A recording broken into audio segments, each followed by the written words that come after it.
अब शुरू होने जा रहा है देश का सबसे बड़ा मुकदमा, आपकी अदालत, रजत शर्मा के साथ। नमस्कार, आपकी अदालत में आपका स्वागत है। आप जानते हैं इस समय देश में और पूरी दुनिया में बहुत चर्चा है दिल्ली में जो दंगे हुए उसकी। एक पक्ष का आरोप है कि ये दंगे मुसलमानों को डराने के लिए किए गए। कुछ लोगों का कहना है कि इसमें मुसलमानों का हाथ था। प्री प्लान्ड ट्रंप के विजिट के टाइम पर सरकार को बदनाम करने के लिए किए गए। बहुत सारे सवाल हैं। बहुत से लोग मरे, बहुत से लोग घायल हुए, पुलिस वाले घायल हुए, आम जनता का नुकसान हुआ। इन सारे सवालों के जवाब देने के लिए आज मैंने आमंत्रित किया है आपकी अदालत में भारत सरकार के कानून मंत्री। हम उनका स्वागत करें, रविशंकर प्रसाद।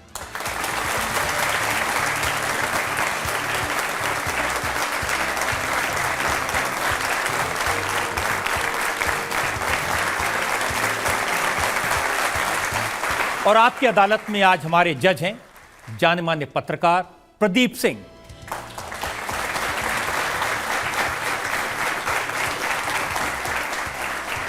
वैसे तो रविशंकर प्रसाद बहुत सारे मंत्रालय चलाते हैं, लेकिन आज हम इनका स्वागत कर रहे हैं भारत सरकार के प्रवक्ता के रूप में, सरकार के एक वरिष्ठ मंत्री के रूप में। और मुकदमा शुरू करें, इल्जामात सवालात का सिलसिला शुरू करें, इससे पहले आज के जज प्रदीप सिंह की इजाज़त चाहेंगे आज की कार्रवाई शुरू करने के लिए। अदालत की कार्यवाही शुरू की जाए। और इससे पहले कि मैं सवाल पूछना शुरू करूं और जनता को मौका दें सवाल पूछने का, एक नज़र रविशंकर प्रसाद के पॉलिटिकल करियर। भारत के कानून मंत्री रविशंकर प्रसाद ने अपना राजनीतिक सफर जयप्रकाश नारायण आंदोलन के दौरान एक तेज तर्रार छात्र नेता के तौर पर किया था। पटना विश्वविद्यालय छात्र संघ में सहायक सचिव रहे रविशंकर प्रसाद नागरिक स्वतंत्रता के अधिकारों के लिए कई बार जेल गए। लॉ की डिग्री हासिल करने के कुछ ही साल बाद रविशंकर प्रसाद ने एक सफल वकील के तौर पर प्रतिष्ठा अर्जित की। चारा घोटाले में लालू यादव को जेल पहुंचाने में वकील रविशंकर प्रसाद की अहम भूमिका रही। राम जन्मभूमि के केस में रामलला के वकील के तौर पर रविशंकर प्रसाद ने प्रसिद्धि हासिल की। वाक चातुर्य के महारथी रविशंकर प्रसाद कई साल बीजेपी के प्रवक्ता रहे। अटल बिहारी वाजपेयी की सरकार में रविशंकर प्रसाद ने कोयला व खान, कानून और सूचना व प्रसारण मंत्रालयों की जिम्मेदारी संभाली। अब नरेंद्र मोदी की सरकार में रविशंकर प्रसाद कानून मंत्री के साथ साथ कम्युनिकेशंस और इलेक्ट्रॉनिक्स एंड इंफॉर्मेशन टेक्नोलॉजी के कैबिनेट मिनिस्टर हैं। अभिव्यक्ति की स्वतंत्रता और राजनीतिक सुधारों के काम में रविशंकर प्रसाद ने सक्रिय भूमिका अदा की है। आपकी अदालत में आज रविशंकर प्रसाद अपनी सरकार की पैरवी करेंगे। तो आइए शुरू करते हैं आज का यह खास मुकदमा। आपकी अदालत में पहला इल्जाम कानून मंत्री रविशंकर प्रसाद पर। आपकी अदालत में लॉ मिनिस्टर रविशंकर प्रसाद पर आरोप है कि इनकी सरकार मुसलमानों को डराती है।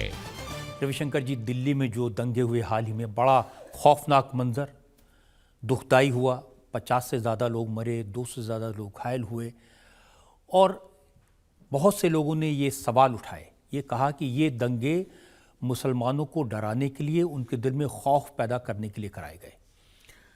देखिए, मैंने खुद कई बार कहा है, गृह मंत्री ने भी कहा है, ये मुल्क जितना हिंदुओं का है उतना मुसलमानों का है।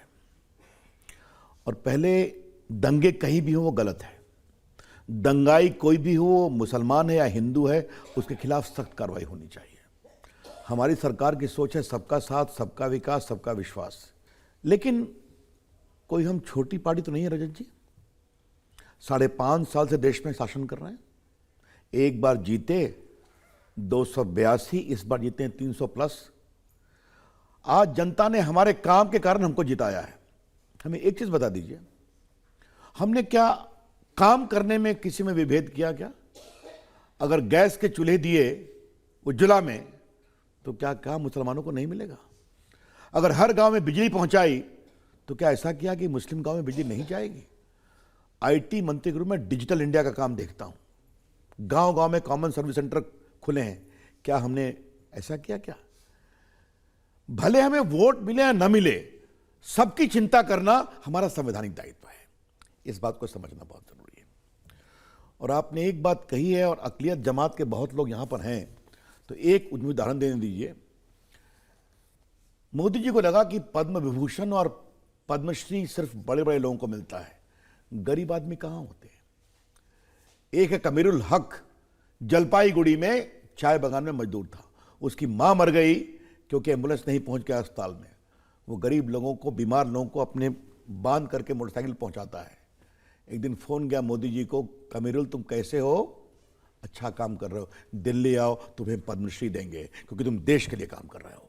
हम कुछ नहीं देखते हैं, वोट दें या न दें, सबका काम करना हमारी प्राथमिकता है और हमारा कमिटमेंट है, बाकी लोग की तरह नहीं।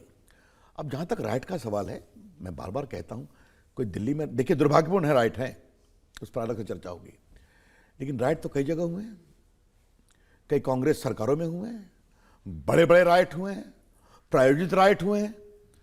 तो फिर इस तरह की धारणा बनाने का क्या मतलब है? ये गलत है। देखिए, जमीयतुल उलमा हिंद के अध्यक्ष हैं मौलाना अरशद मदनी, उन्होंने कहा कि नागरिकता कानून के खिलाफ हम शांतिपूर्ण प्रदर्शन कर रहे थे, एक देश में माहौल बन रहा था, इस आंदोलन को ख़त्म करने के लिए, मुसलमानों को डराने के लिए ये दंगे करवाए गए। देखिए, दंगे की जांच चल रही है। दंगे का एक स्वरूप हमने कल भी देखा है कि आपकी रिपोर्टर गई थी शाहीन बाग पर, उनको फिल्म नहीं करने दिया गया, ये भी देखा है हमने। दंगे का स्वरूप ये भी देखा है कि एक कॉर्पोरेटर साहब के घर पे तेजाब और पेट्रोल बम की फैक्ट्री दिखाई पड़ी है। तो मैं अभी आरोप नहीं लगाऊंगा, ये मामला जांच का है। मुस्लिम दंगाई है, जेल जाना चाहिए, हिंदू दंगाई है, जेल जाना चाहिए, और सरकार सख्ती से निपट रही, निपटेगी। लेकिन ये तो दिखाई दिया ना रविशंकर जी, जिस समय ये दंगे हुए उसके एक दिन पहले कपिल मिश्रा बीजेपी के नेता, उन्होंने बयान दिया कि हम ट्रंप के जाने तक का इंतजार करेंगे, उसके बाद हम अपने आप देख लेंगे। पुलिस वाले वहाँ खड़े थे, उनकी मौजूदगी में उन्होंने कहा, और उसके बाद ये दंगे शुरू हुए। देखिए, मैं आपसे एक बात कहूँगा, कोई भी इस तरह की भाषा बोले उचित नहीं है। मैं पहले भी बोल चुका हूँ, आज बता रहा हूँ, ये मामला कोर्ट में है, पुलिस ने अपनी रिपोर्ट दी है। मैं देश का कानून मंत्री, मुझे इसके आगे कुछ नहीं बोलना चाहिए। इतना ही कहूँगा, हमारे गृह मंत्री जी ने कहा है कि ऐसी बात का प्रयोग नहीं करना चाहिए। लेकिन मैं आपसे एक बात कहूँगा, आपको याद होगा, मैं आप ही के एक चैनल पर आया था, अक़लियत जमात के बहुत लोग थे, सीए पर काफ़ी बातचीत हुई, शाहीन बाग पर भी बातचीत हुई थी, और ये दंगे शुरू होने की बात है। तो मैं चाहता हूं कि आपकी अदालत में काउंटर व्यू जाना चाहिए। मैंने कहा था ना, स्ट्रक्चर्ड बातचीत के लिए हम तैयार हैं, आप आइए, हम बातचीत करेंगे। मैंने 3 बार अपील की थी, आपके चैनल पर की थी, देश ने देखा, करोड़ों लोगों ने, कोई रिस्पॉन्स आया नहीं? आया। एक दिन गए थे ना, सब लोग जाना चाहते थे, होम मिनिस्टर के घर, रोक दिया उन्हें। अमित शाह ने कहा आप डेलीगेशन में आइए, समय मांगे हम देंगे आपको, तो आप जुलूस लेके जा रहे हैं। ऐसे तो बातचीत नहीं होती ना, ये सब दंगे शुरू होने के पहले की बातचीत है। हम भी चाहते हैं कि सीए के बारे में जो आपके मन में दुविधा है, हमसे बात करिए, हम आपसे चर्चा करेंगे, और चर्चा करके ये भी बताएंगे कि कांग्रेस के समय किस तरह से अशोक गहलोत ने कहा कि इनको नागरिकता दीजिए, किस तरह से मनमोहन सिंह ने कहा, अडवाणी जी प्रधानमंत्री थे, कि इनको नागरिकता दीजिए। तो आप करें तो ठीक, हम करें तो गलत, फिर भी हम उनकी बात सुनने को तैयार थे और बताने को तैयार थे। आप अभी भी तैयार हैं उनकी बात सुनने के लिए? क्यों नहीं, लेकिन जुलूस लेके आएंगे तो बातचीत नहीं होगी। 2 चीज समझना चाहिए, और ये मैं देश के अक़लियत ज़बान को बहुत ईमानदारी से कहना चाह रहा हूं, ये मुल्क जितना हमारा है, ये मुल्क उतना ही आपका भी है, और इस मुल्क को बनाने में आपकी जमात ने भी बहुत बड़ा काम किया है। हम जब भी बात करते तो अब्दुल हमीद की भी बात करते हैं, एपीजे कलाम की भी बात करते हैं,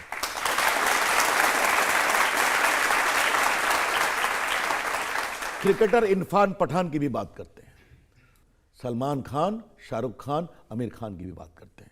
हिंदुस्तान के इस गुलदस्ते को सुंदर बनाने में इन लोगों ने, आपकी जमात के लोगों ने बहुत बड़ा काम किया, और होगा।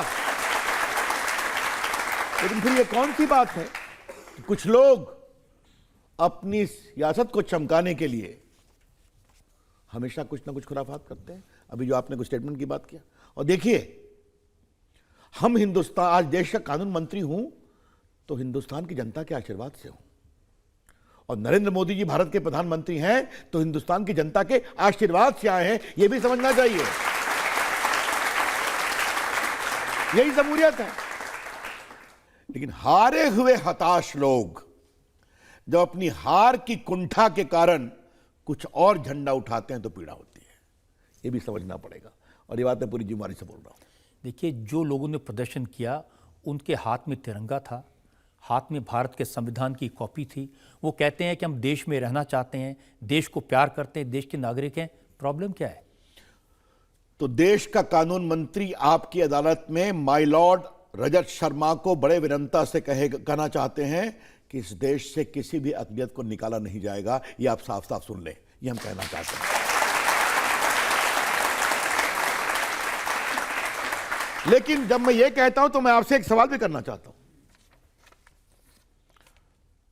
क्या अमेरिका में कोई ऐसे ही घुस सकता है? क्या नहीं घुस सकता ना। या तो नागरिक बनना पड़ेगा या वीसा लेकर जाना पड़ेगा। क्या इंग्लैंड में घुस सकते हैं आप? क्या फ्रांस, जर्मनी, स्वीडन, ये मैंने इन मुल्कों का नाम क्यों लिया? ये सब जमहूरियत के मुल्क हैं। तो वहां पर अपने नागरिकों की सूची रखती है तो ठीक बात है, यहां पर चर्चा होती तो गलत बात है। दूसरी बात, रजत जी में से एक मुझे वक्त दीजिए आप। जब आप वोटर लिस्ट में नाम आता है तो वोट देने का अधिकार किसको मिलता है? जो हिंदुस्तान का नागरिक है। लेकिन सिर्फ नागरिक होने से काम नहीं चलेगा, आपको वोटर लिस्ट में रहना पड़ेगा और आपको वोट देने के लिए अपना वोटर आई कार्ड भी चाहिए। आप बटन दबाइए इनके दफ्तर में जाकर के, आपका नाम, आपका उम्र, आपके पिताजी वालिद साहब का नाम सब आ जाएगा। हर 2 साल में वोटर लिस्ट रिवाइज होती है। तब तो कोई नहीं कहता कागज नहीं दिखाएंगे। ये क्या मतलब है इसका? देखिए, ये मतलब ये है कि लोगों के दिल में डर बैठा है कि एक दिन तो फिर अब एक दिन एनआरसी आएगा, हमसे सबूत मांगे जाएंगे, कागज नहीं होंगे तो हमें डिटेंशन सेंटर में डाल दिया जाएगा। आपने मेरे इस प्रश्न को नहीं समझा और मैं चाहता हूं आपके माध्यम से देश की जनता समझे। जब वोटर लिस्ट में आपका नाम आना है तो आप सब कुछ दिखाते हैं ना कि आप यहां रहते हैं, आपका ये आई कार्ड है, आपकी ये उम्र है, आपके वालिद साहब का, आपके पिताजी का ये नाम है, और ये सब वोटर लिस्ट पर है। बटन दबाइए, इलेक्शन कमीशन का दिखाई पड़ जाएगा। तब तो आपकी कोई परेशानी नहीं होती है, कोई अदावत नहीं होती है। रिवाइज करना है तो भैया, क्योंकि आपके बटन से इस मुल्क की सियासत बनती है। कौन पीएम बनेगा, कौन सीएम बनेगा, समझे आप? तब तो आपको सब दिखाना है। तो ये बहस कभी कभी होनी चाहिए और मैं इस बहस को प्रवोक कर और फिर कहूंगा, देश का कानून मंत्री आपके सामने, आपके चैनल पर और इनके सामने बोल रहा है इस मुल्क से किसी भी अक़लियत के लोगों को बाहर नहीं किया जाएगा। तो इसमें क्या परेशानी है भाई? अभी तो एनआरसी का कोई फॉर्मेट भी नहीं बना है और आपने पूछा है तो फिर मुझे आप 1 मिनट क्लैरिफाई, क्योंकि ये विषय बार बार आएगा। क्योंकि एनआरसी के लिए तो होम मिनिस्टर ने पार्लियामेंट में 8 बार अपनी स्पीच में कहा कि फिर एनआरसी आएगा। आप समझ लीजिए ये रास्ता है। अच्छा है, तो थोड़ा सा मैं कानून समझा दूं आपको, मुझे बस 2 मिनट वक्त दीजिए, फिर आप सब सवाल का जवाब, ताकि ये क्लैरिटी होनी चाहिए। सेंसस हर 10 साल पे होता है, आज से नहीं 150 साल से होता है। तो सेंसस का कानून जो है कि आप डिटेल्स नहीं बता सकते, इसलिए सेंसस में सिर्फ संख्या बताई जाती है, देश की आबादी इतनी है। एनपीआर क्या है? National population register. हिंदुस्तान का हर रहने वाला नागरिक नहीं, उसकी गिनती होती है। वो क्यों जरूरी है? देश में कितने लोगों के घर में गैस है, कितने घर में बिजली है, कितने लोग पढ़े लिखे हैं, कितने के पास गाड़ी है, ताकि लोग नीति प्रधानमंत्री, मुख्यमंत्री बना सकें। तो इसमें तो कोई दिक्कत नहीं होनी चाहिए। एनआरसी जहां तक का सवाल है, एनआरसी के बारे में प्रधानमंत्री ने साफ साफ कहा है, उसमें सिटीजनशिप रूल्स के मुताबिक पहले उसकी एक डेट मुकर्रर होगी।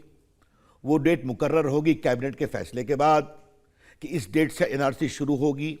उसमें पहले आपकी आपत्ति ली जाएगी, आपकी सुनवाई होगी, सुनवाई होने के बाद फिर आपको अपील करने का अधिकार होगा, अपील करने के बाद वो फाइनल होगा।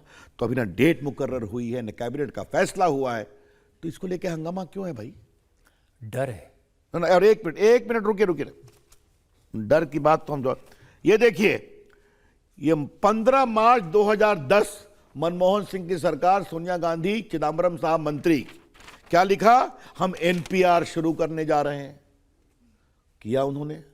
आप करें तो ठीक, हम सोचे भी तो हल्ला। ये ऐसा कैसे चलेगा भाई? और सुनिए आप, ये देखिए, वकील कानून मंत्री कागज लेकर के आया है, बेअदबी माफ हो।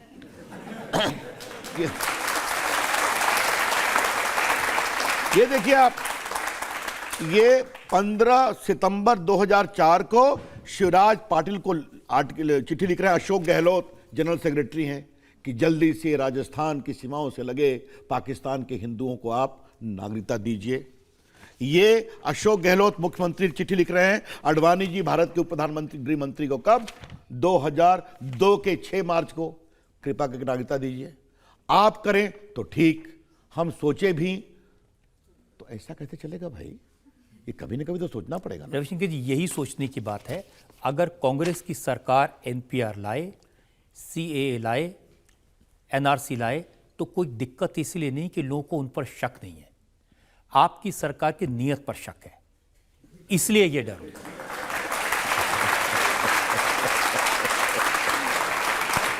रजत जी, आप तो कविता और शेरो शायरी के शौकीन हैं, तो एक शेर है ना, हम आ भी भरते हैं तो हो जाते हैं बदनाम, वो कत्ल भी करते हैं तो चर्चा नहीं होती, है ना?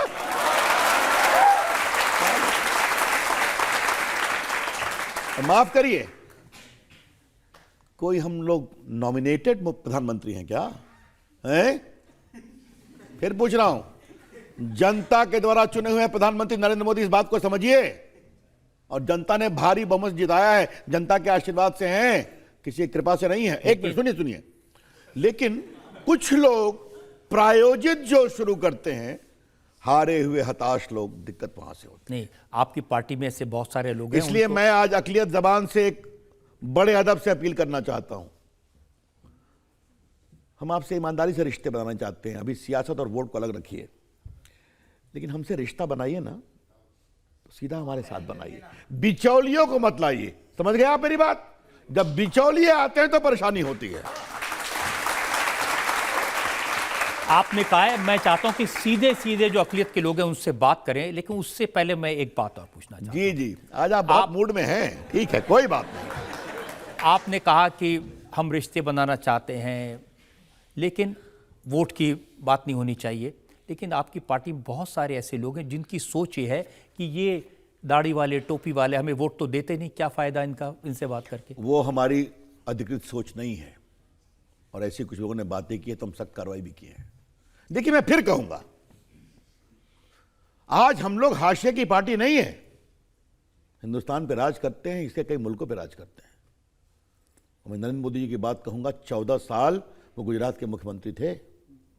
जाके वहां के अकलियत के लोगों से बात करिए, उनका इकोनॉमिक डेवलपमेंट हिंदुस्तान के सारे पैरामीटर्स में सबसे अधिक रहा है। हमारे कई मुख्यमंत्री हैं, क्यों नहीं? ये बगिया में सबको फूल खिलना चाहिए, लेकिन थोड़ी हमारी भी पीड़ा आनी चाहिए। अभी आपने देखा रामलल्ला के वकील थे हम, है ना? दिखाया ना? कुछ लोग कहते हैं हम कोई कागज नहीं दिखाएंगे, है ना? ये लोग नहीं, कुछ लोग कोई कागज नहीं दिखाएंगे, लेकिन रामलल्ला अयोध्या में पैदा हुए कि नहीं हुए, सारा सबूत मांगेंगे। ऐसा कैसे चलेगा भाई? हजारों साल से रामलल्ला विद्यमान है, लेकिन रामलल्ला को सैकड़ों साल लड़ना पड़ा। हिंदी में गवाही देनी पड़ी, अंग्रेजी में गवाही देनी पड़ी, फारसी में देनी पड़ी, तब फैसला सुप्रीम कोर्ट का आया 5 जज का। उस पर विश्वास नहीं है, क्योंकि वो आपके जैसे वकील थे, समझदार।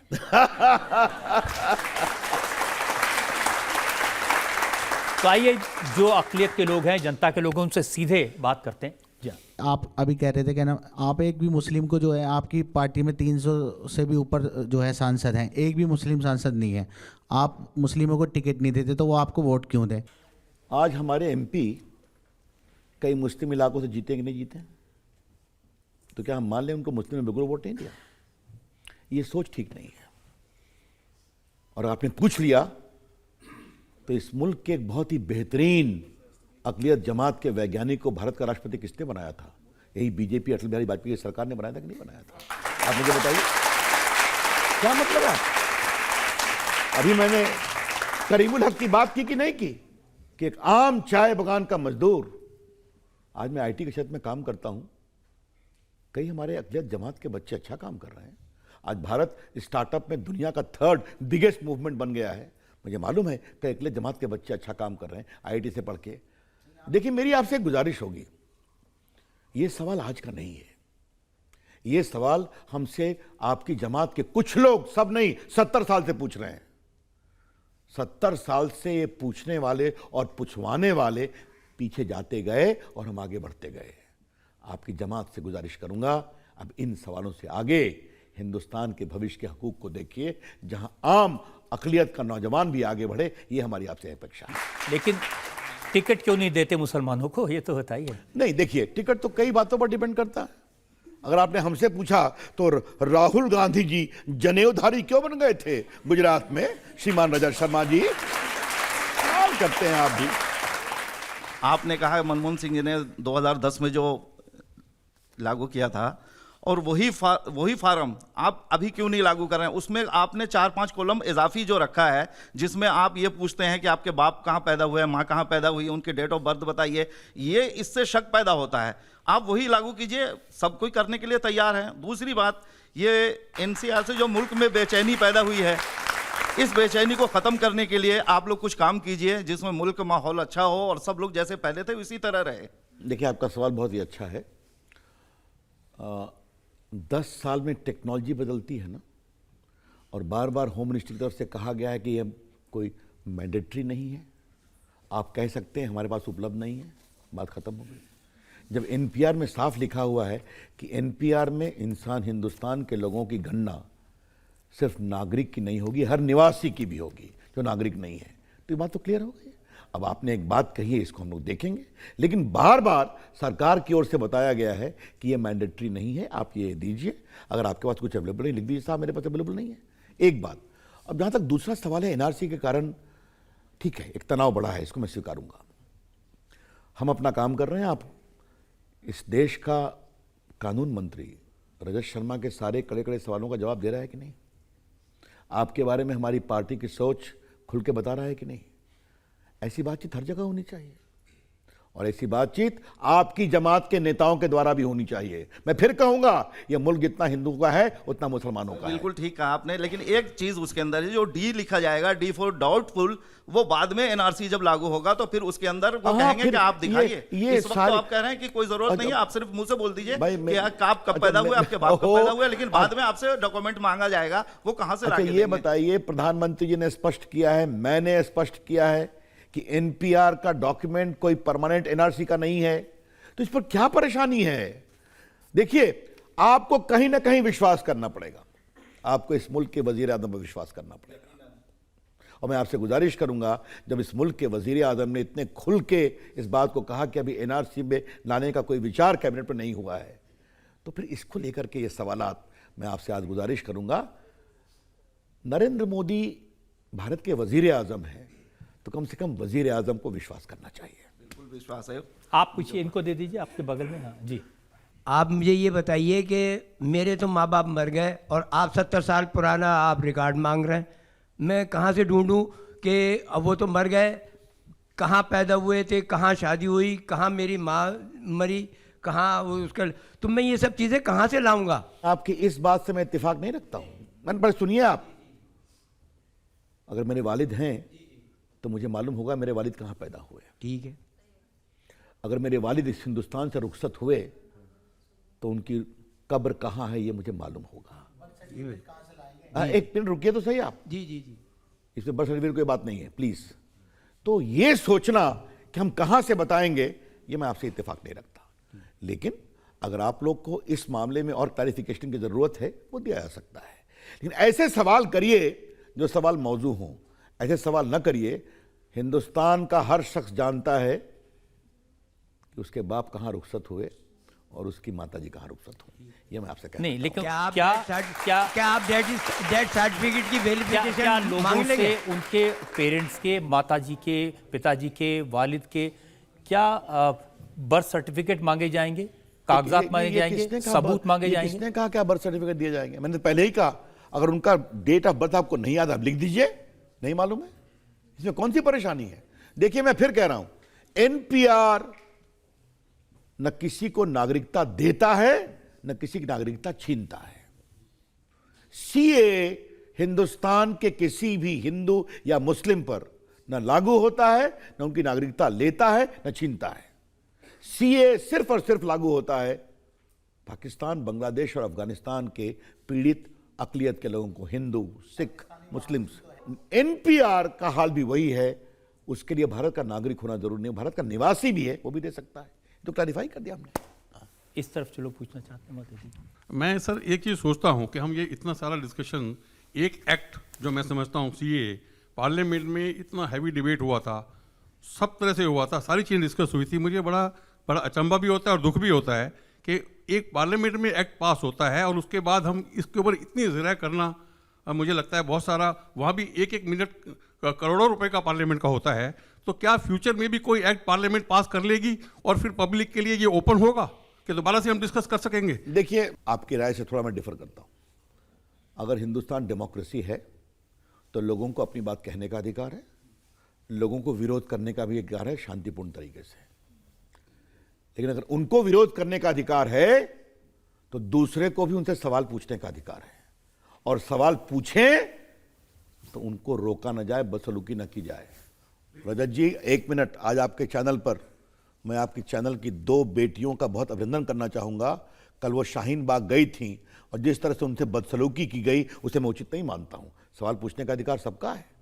और इस मुल्क में एक और बात हुई, कुछ लोग जो हमको कहते हैं कि हम लोग इंटॉलरेंट हैं, एक जनाब इरफान हबीब साहब हैं, बहुत बड़े प्रोफेसर हैं, मार्क्सवादी हैं, मोदी जी के विरोधी हैं, लेकिन केरला के गवर्नर साहब भाषण दे रहे हैं, उनकी तकरीर उनको पसंद नहीं आई तो उनको फिजिकली रोकने गए थे। ये क्या है? और जहां तक संविधान का सवाल है, कानून बनाना संसद का काम है, चर्चा होती है, बहस होती है।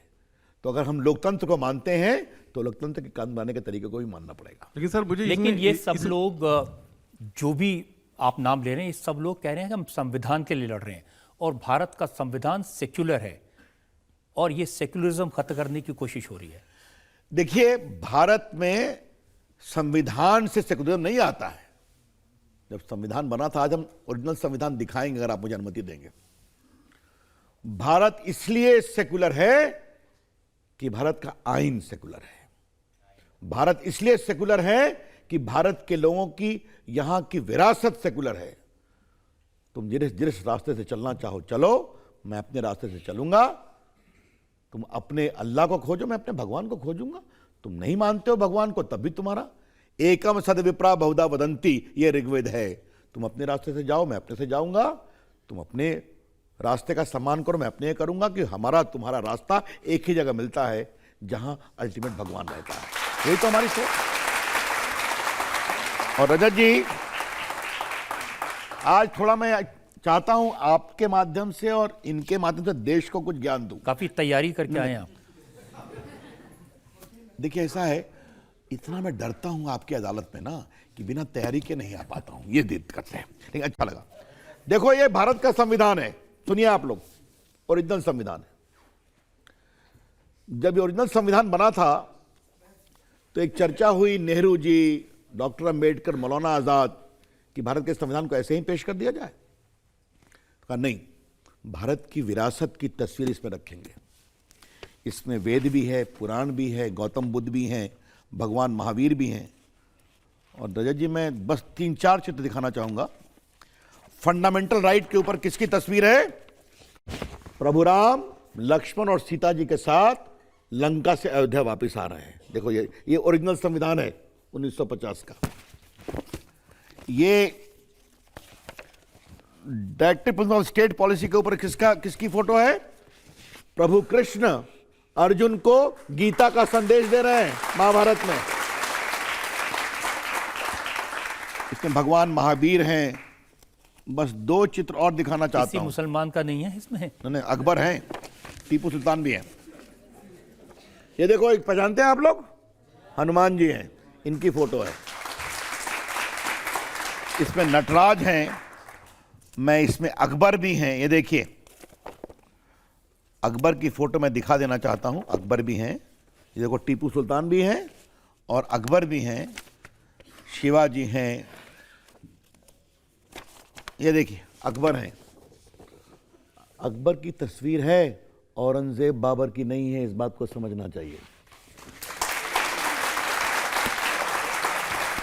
ये मैंने क्यों उठाया कि जो देश में तिरंगा लीजिए, तिरंगा सबका है, हिंदू मुसलमान का, ईसाई का, भारत का चिन्ह है, संविधान सबका है, लेकिन कुछ लोग कहते हैं कि मैं संवैधानिक राष्ट्रवाद में विश्वास करता हूं, स्वागत है।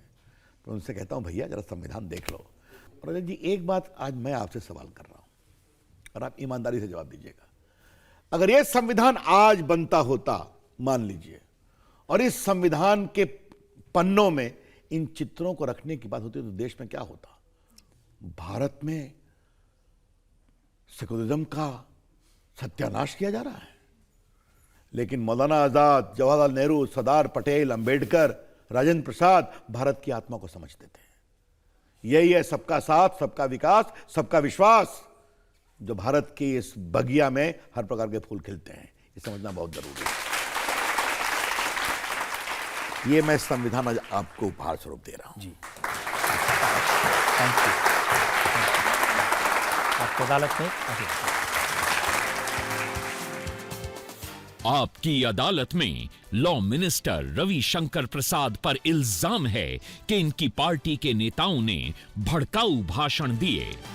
रविशंकर जी, आपने तो बहुत अच्छी बातें कही, भाईचारे की बात कही, आपने कहा कि अकलियतों से सीधे बात करना चाहते हैं, लेकिन आप ही की सरकार में आपके साथी मंत्री हैं, वो मंच से नारा लगवाते हैं देश के गद्दारों को गोली मारो सालों को। ये ठीक नहीं है।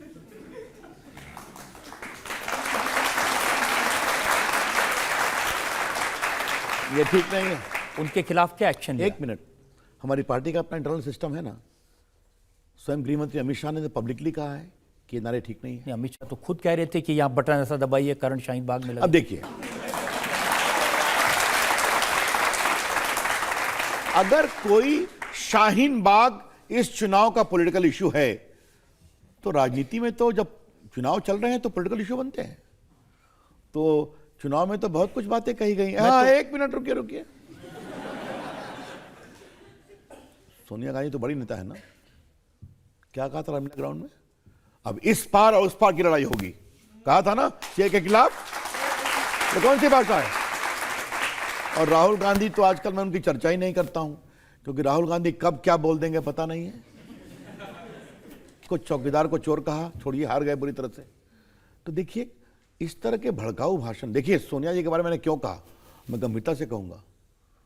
वो स्वयं पार्टी की 20 साल से अध्यक्ष हैं, एक प्रधानमंत्री की पत्नी रही हैं और एक प्रधानमंत्री जी की बहू रही हैं, और ऐसी पार्टी की अध्यक्षता है जो इस मुल्क पर 50 साल से अधिक रूल कर चुकी है। और आप कहेंगी अब इस पार उस पार होगा, ये ठीक नहीं है। देखिए, मैं फिर कह रहा हूं, इस मामले में सबको सोचना पड़ेगा। तो आपकी सरकार में जो मंत्री उनको भी सोचना पड़ेगा। बिल्कुल। 2 का मैं जिक्र किया, तीसरा बताता हूं। गिरिराज सिंह 21 फरवरी को उन्होंने कहा कि 1947 में अगर सारे मुसलमानों को पाकिस्तान भेज दिया गया होता तो ये नौबत ना आती। देखिए, मैं फिर कहता हूं, आप एक मिनिस्टर के स्टेटमेंट को कहेंगे, और ऐसा बहुत से हिस्टोरियंस का भी कहना है, क्षमा करिए आप, लेकिन इसके बारे में सावधानी बरतने की जरूरत है। मैं फिर कहता हूं, हमारी पार्टी की सोच, हमारे नेताओं की सोच, हमारी पार्टी का इंटरेस्ट। लेकिन आप हमसे तो सवाल पूछ रहे हैं, अब थोड़ा आज मैं भी आपसे सवाल पूछने के मूड में हूं। ये बताइए कि अक़लियत जमात के बड़े बड़े नेता जो कुछ इतने गैर जिम्मेदाराना वक्तव्य देते हैं, तो क्या हमसे सवाल पूछने वाले नेताओं ने कभी उनके बारे में कहा कि ठीक नहीं है? मैं किसी का नाम नहीं लूंगा। जिस तरह से वो अपनी संख्या गिनाते हैं इस मुल्क में, तो फिर कहता हूं, इस मामले में बहुत जगह सोचना पड़ेगा। हमने सवाल पूछे हैं। और पुलिस जो है, इसीलिए सारे भड़काऊ भाषणों को देख रही है। और मेरा कहना है, जो भड़काऊ भाषण है सबको छांट कर कार्रवाई सोचना चाहिए। लेकिन कुछ लोग जो अगर एक स्टेटमेंट की तुलना उनसे कर देते हैं जिनके घर पे जखीरा मिला है बम का और पेट्रोल बम का और तेजाब का, ये भी सोच ठीक नहीं है। नहीं, लेकिन जब अदालत उन नेताओं के खिलाफ भड़काऊ भाषण देने वाले आपकी पार्टी के लोगों के खिलाफ एक्शन की बात कर रही होती है, तो जज को ट्रांसफर कर देते हैं रातों रात।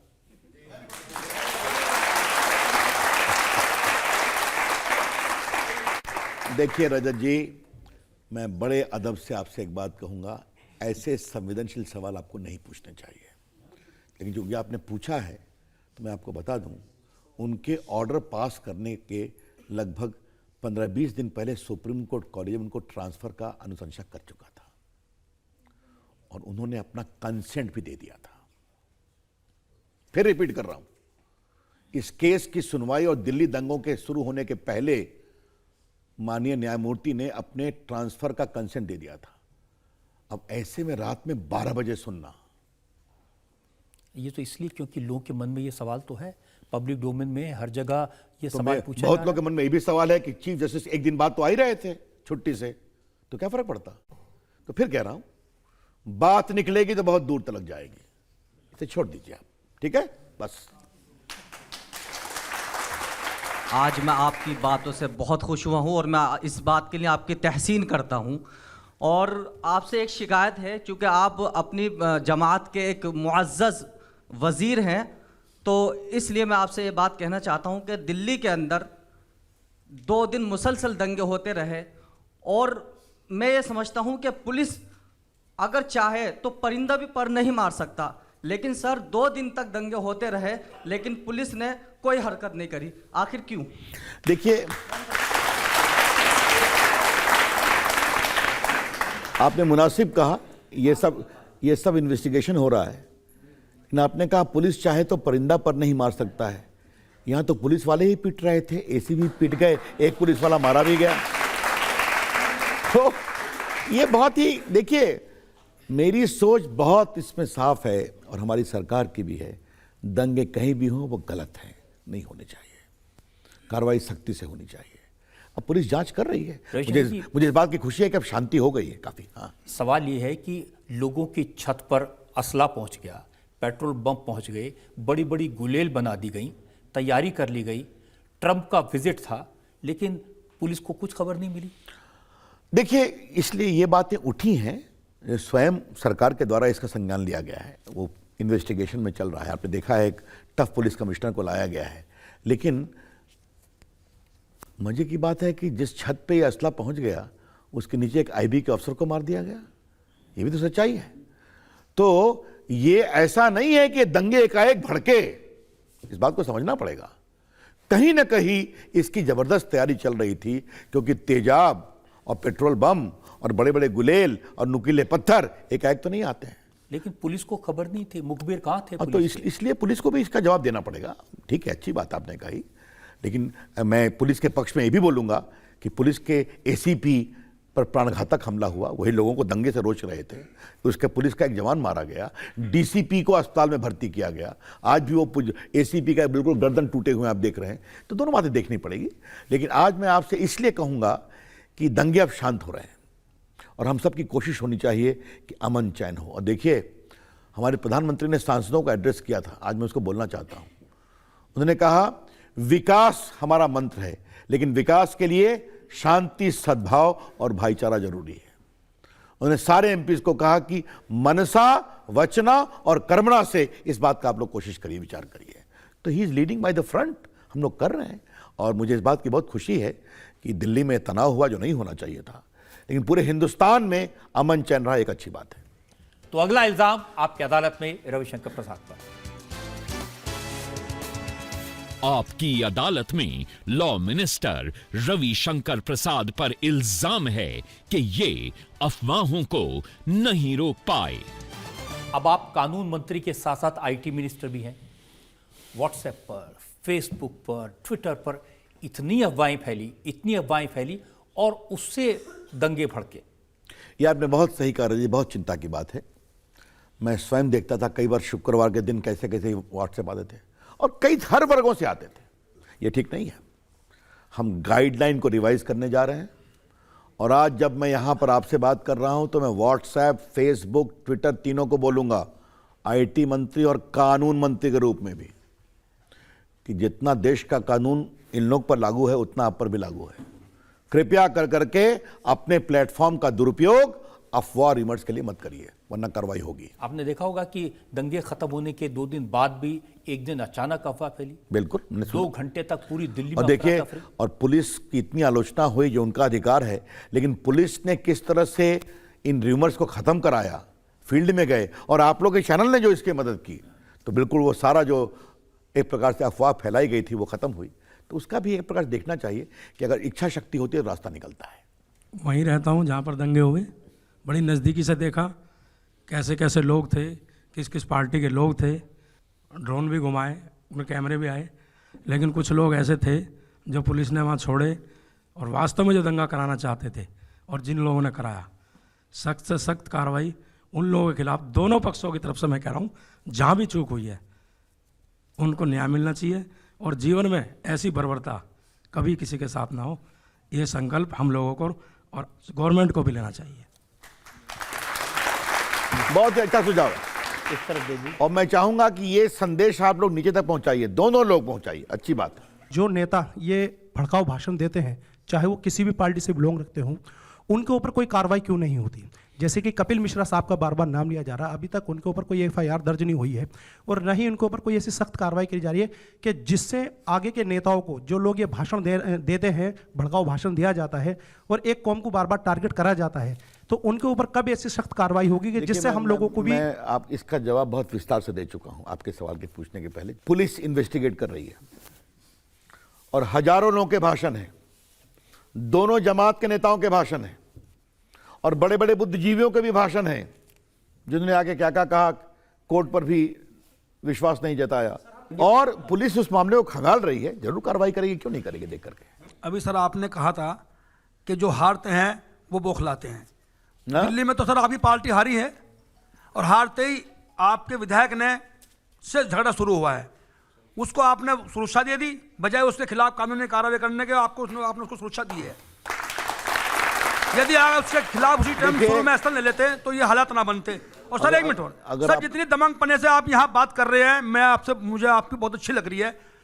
मुझे ये भी उम्मीद है शायद अगर आप इतनी दमंगपने से बात करते दंगा रुकवाने में, तो सर ये दंगा उसी टाइम हाथ रुकता है, दंगा 3 दिन नहीं चलता। आपकी बात मुनासिब है। पहले आपने मेरी पहली बात को सही नहीं समझा।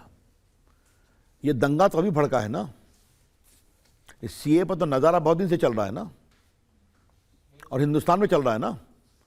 मैंने उन सियासी ताकतों की बात की थी जो संसद में भाग लेते हैं, बहस में भाग लेते हैं, वोट का बटन दबाते हैं विरोध का, और उसके बाद सड़कों पे जाते हैं और उत्तेजना फैलाते हैं, उनकी बात की।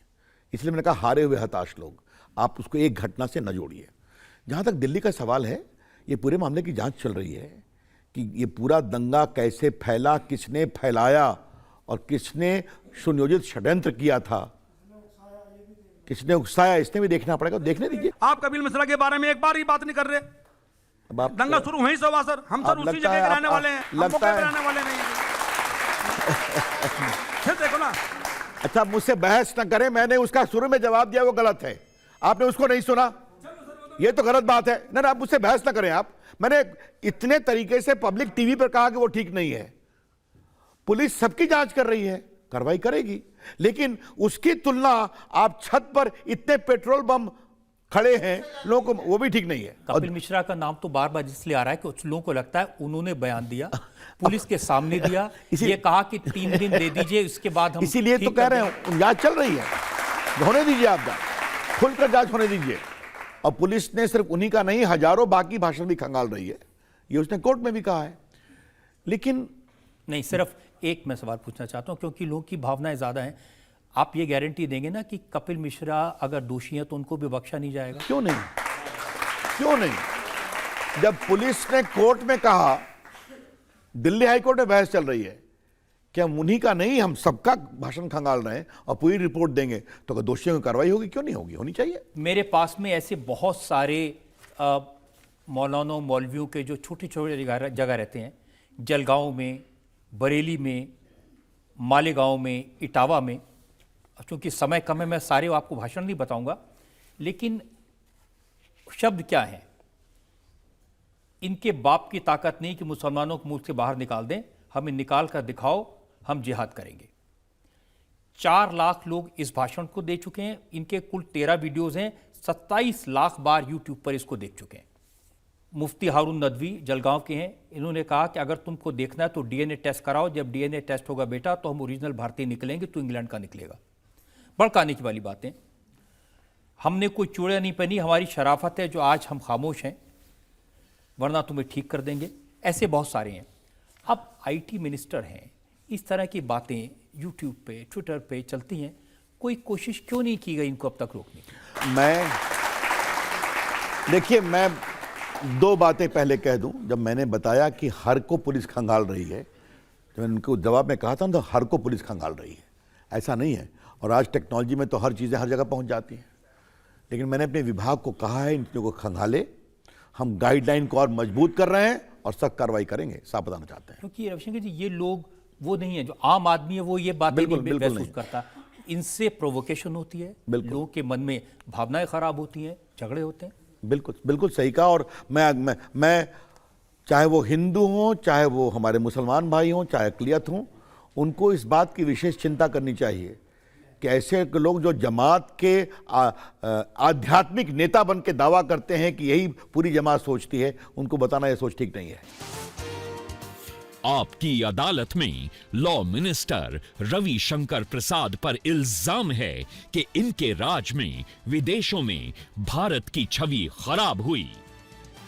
मैंने न्यूयॉर्क टाइम्स देखा, गार्जियन देखा, द अटलांटिक देखा, इतने सारे अखबारों की क्लिपिंग्स मेरे पास में हैं। हर जगह ये कहा जा रहा है कि भारत में सेक्युलरिज्म खत्म हो गया, भारत में मुसलमानों पर जुल्म किया जा रहा है। देखिए, अगर इस तरह की घटनाएं दिल्ली में हुई हैं तो चर्चा तो होगी। 2 प्रकार के अखबार हैं, और आपने कहा तो आज मैं कहना चाहता हूं। न्यूयॉर्क टाइम्स बड़ा अखबार है, उसने आज तक मोदी जी के बारे में एक लाइन ठीक लिखा है क्या? एक लाइन, एक शब्द 14 से आज हो गया। वही हाल गार्जियन का है। मैं ऐसे अखबारों से एक ही बात कहूंगा कि हम प्रेस की आजादी का पूरा सम्मान करते करेंगे, आपको आलोचना करने का अधिकार है। आपने इस पर लिखा तो अच्छी बात है, एक बार यह भी कह देते कि भारत दुनिया की 5वीं सबसे बड़ी इकोनॉमी हो गई है। एक बार यह भी कह देते कि भारत में दुनिया का सबसे अधिक पूंजी निवेश हुआ है। एक बार यह भी कह देते कि भारत का स्टार्टअप दुनिया का 3रा हो गया है। ये हम बैठे हैं नोएडा, ग्रेटर नोएडा में, तो भारत में 268 मोबाइल फैक्ट्री आ गई है, जिसमें 93 आपके नोएडा, ग्रेटर नोएडा में आई है। तो ये भी कह देते, ये भी कह देते कि अमेरिका, यूरोप को छोड़कर भारत दुनिया में 2nd सबसे बड़ा मोबाइल मैन्युफैक्चरर हो गया है। तो ये भी अच्छा लगता। तो उनको आलोचना करने का अधिकार है, करने दीजिए। आजकल दुनिया में इसकी चर्चा नहीं हो रही है। दुनिया के लीडर्स, ईरान के लीडर हैं आयतुल्ला, बहुत बड़े लीडर हैं, वहां के सुप्रीम लीडर हैं। उन्होंने कहा इसे हम उचित नहीं मानते। उन्होंने कहा बड़ी विनम्रता से कह रहा हूं, ईरान मुल्क का हम सम्मान करते हैं, ईरान में क्या हो रहा है ये भी हम बहुत जानते हैं। इसलिए कृपा करके हमारे आंतरिक मामलों में हस्तक्षेप न करें। और बहुत लोगों ने इस बात की तारीफ भी की है। दुनिया में हर जगह बेचैनी है, दुनिया में हर जगह परेशानी है। और इमरान खान तो हर रोज कहते हैं कि भारत के 20 करोड़ मुसलमान खतरे में हैं, उन पर जुल्म हो रहे हैं। देखो, भारत सरकार के एक मिनिस्टर के रूप में मुझे ये बोलना कितना जरूरी है ये मैं नहीं समझता, लेकिन आपकी अनुमति हो तो मैं बोलूं। क्या इमरान खान को पाकिस्तान के लोग लेते हैं सीरियसली, जो आप यहां परेशान हैं? चलिए, हो गई बात, इस पर ताली बजा दीजिए आप लोग। मेरा आपसे सवाल नहीं, एक रिक्वेस्ट है, जिसकी वजह से ये इतने फसाद झगड़े हुए एनआरसी और सीएए को लेकर, तो लोगों में बहुत बड़ी कंफ्यूजन है। बस आप ये बता दीजिए कि एनआरसी किस लोगों को जो नागरिकता दी जाएगी वो किस दस्तावेज के आधार पर दी जाएगी? मेरे ख्याल में आपने सुना नहीं, इस पर तो मैं शुरू से समझा रहा हूं। बनवाने में लाइन में लगे हुए हैं। अभी तो प्रधानमंत्री ने साफ कहा है कि अभी एनआरसी पर कोई फैसला नहीं हुआ है कैबिनेट में। सीए क्यों बनाया गया?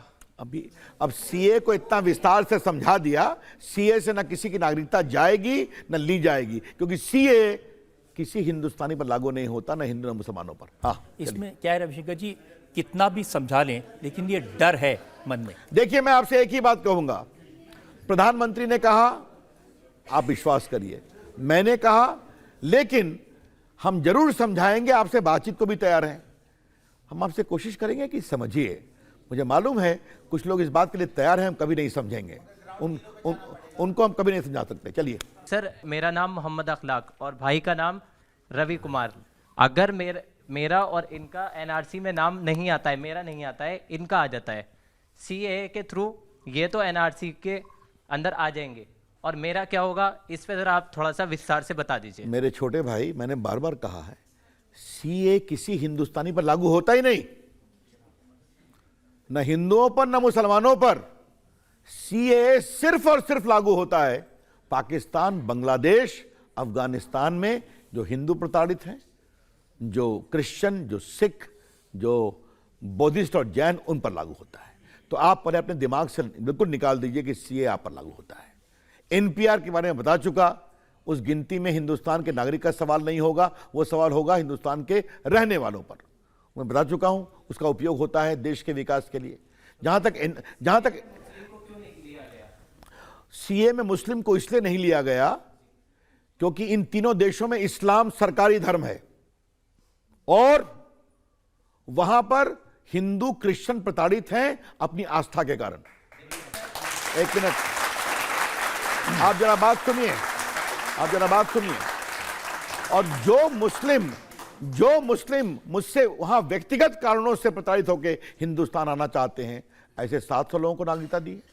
अदनान स्वामी भी आए, बाकी भी आ सकते हैं। कहा कि वो मुस्लिम कंट्री है, तो हिंदुस्तान तो सेकुलर है ना सर, तो फिर यहाँ पर सेकुलरिज्म की बात की जाती है, तो उसमें मुस्लिम को क्यों नहीं ऐड किया गया? भाई सर, यही तो एक दंगों की या और वजहें हैं जो कि मुस्लिम को नहीं शामिल किए जाने पर। देखो मेरे भाई, आप जो मैं अब समझा रहा हूं आप समझो। सीए किसी हिंदुस्तानी पर लागू नहीं होता, तो ये बात खत्म हो गई।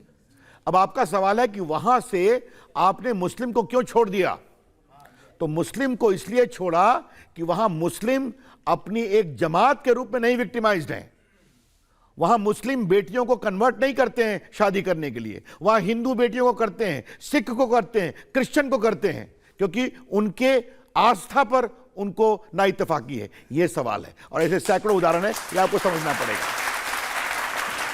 और जहां तक व्यक्तिगत मामला है, आ सकते हैं लोग, बिल्कुल उनका सम्मान करेंगे। लेकिन आप हमें यह बताइए कि कुछ लोग चाहते हैं कि वो जो बर्मा के रोहिंग्या हैं उनको हिंदुस्तान में ले आओ, लेकिन वहां प्रताड़ित हिंदुओं के लिए जगह नहीं हो, यह भी सोच ठीक नहीं है।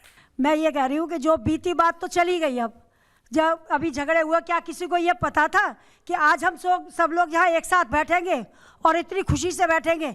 बीती बात विस्तार के आगे की सुध लो।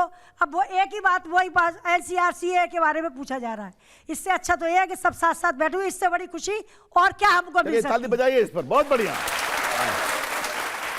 इस देश में रहने वाले मुसलमानों को डरने की जरूरत तो नहीं है? बिल्कुल नहीं, मैं तो शुरू से बोल रहा हूं। अब ये बताइए आप मुझे कि मैंने एक बार नहीं, अब ये चौथी बार बोल रहा हूं कि ये मुल्क जितना हिंदुओं का है, मुल्क उतना मुसलमानों का है। इस मुल्क को बनाने में सबों ने काम किया है, लेकिन हां, आतंकवाद के हम बहुत खिलाफत करते हैं और हम रहेंगे, क्योंकि आतंकवादी हिंदुओं को भी मारते हैं, मुसलमानों को भी मारते हैं और देश को कमजोर करते हैं। उनके खिलाफ सख्त कार्रवाई होगी। आप बता दीजिए अब आगे का रास्ता क्या है? लेकिन रजत जी, मैं आज एक ही बात कहूंगा। मुझे यहां मैं लोगों की मैं बातें सुनी है, दंगे पहले भी हुए, दंगे दिल्ली में हुए, दंगे कहीं हो गलत हैं, लेकिन इस मुल्क की एक विरासत है भाईचारे की। इस मुल्क की एक विरासत है जहां तुलसीदास भी हैं, जहां वाल्मीकि भी हैं, जहां कबीर भी हैं, जहां रहीम भी हैं, जहां रसखान भी हैं। सबों ने अपने तरीके से इस मुल्क को संवारने की कोशिश की है। यही इस मुल्क की मजबूती है। और मैं यही बात कहूँगा, ये मुल्क जितना हिंदुओं का है उतना ही मुसलमानों का है, उतना ही सिखों का है, उतना ही क्रिश्चियंस का है। हम लोग सबको मिलकर काम करना है और हिंदुस्तान को दुनिया की एक बड़ी ताकत बनानी है, शांति, सद्भाव और विश्वास के साथ। मुझे लगता है कि इस भावना को हम आगे बढ़ाएं तो निश्चित रूप से हिंदुस्तान और आगे बढ़ेगा। आपकी अदालत में आपने मुकदमा चलाया कानून मंत्री रविशंकर प्रसाद पर, उनसे पूछा दिल्ली के दंगों के बारे में, भड़काऊ बयान के बारे में, देश की दुनिया भर में हो रही बदनामी के बारे में। अब वक्त है आपकी अदालत में आज के जज प्रदीप सिंह के फैसले का। रविशंकर प्रसाद बहुत मशहूर वकील हैं, विद्वान वकील हैं, वाकपटु हैं, और सवालों का जवाब देने में, अदालती दांवपेश में माहिर हैं।